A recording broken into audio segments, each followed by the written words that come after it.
Good morning, everybody. Thank you for having me with y'all today. Very appreciative. Ahead of the day where this nation celebrates the legacy of Dr. King, it is pertinent that we remember what the legacy consists of. During his life, Dr. King was the face of a new awakening for Black America. Dr. King was a man situated within history and not leading from without. But like many revolutionary leaders before and after him, the good doctor has been grossly whitewashed and deformed. When you learn about Dr. King, you're taught that he was a champion for nonviolence and pacifism, but never that the institutions that wanted him dead are violence personified. He's presented to you as the reasonable option for presenting change, the idea being that his way of doing things is how you affect the status quo. The establishment doesn't care about the good doctor's legacy for its actual substance, but only to the extent that it can be used to placate the masses. It's important to remember that the status quo Dr. King challenged is brutal and racist. And when narratives come from that status quo about people like Dr. King, it's only to try and uphold as much as possible brutal and racist institutions. This is how he has been weaponized against the masses in order to create a narrative. But with the proper analysis, we can come to appreciate what made Dr. King truly great, what made him truly dangerous.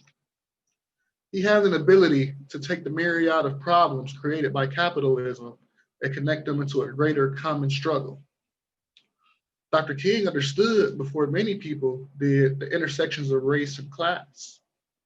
He understood that imperialism was a destructive threat to all peace and freedom-loving people the world over, just like you and myself.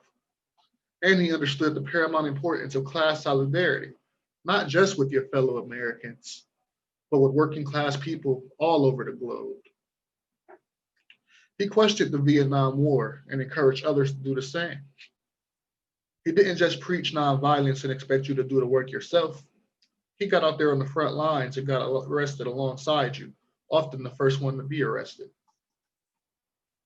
He understood that the fight for global liberation is indeed a poor people's campaign, and he made sure to frame it as such.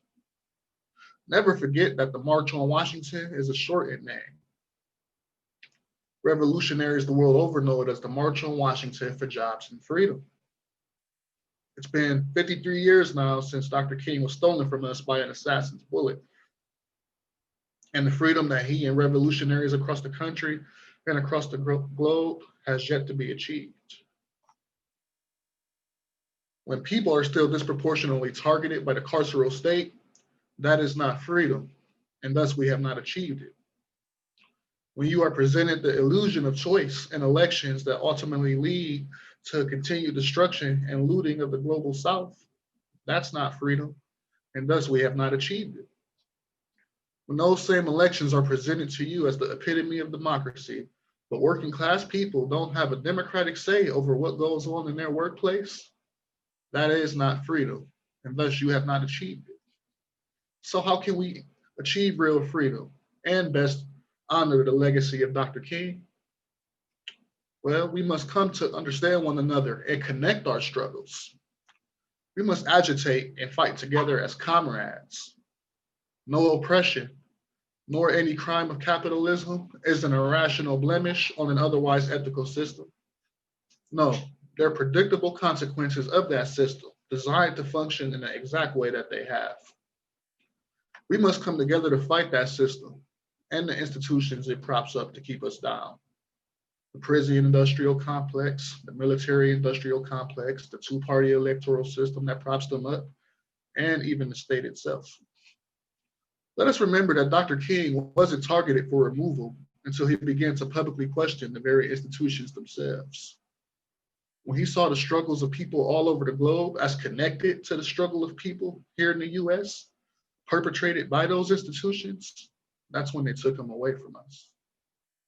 Let's honor him by being ruthless and challenging those same institutions. They may have the advantage of being the status quo, but what we have is the power of the people.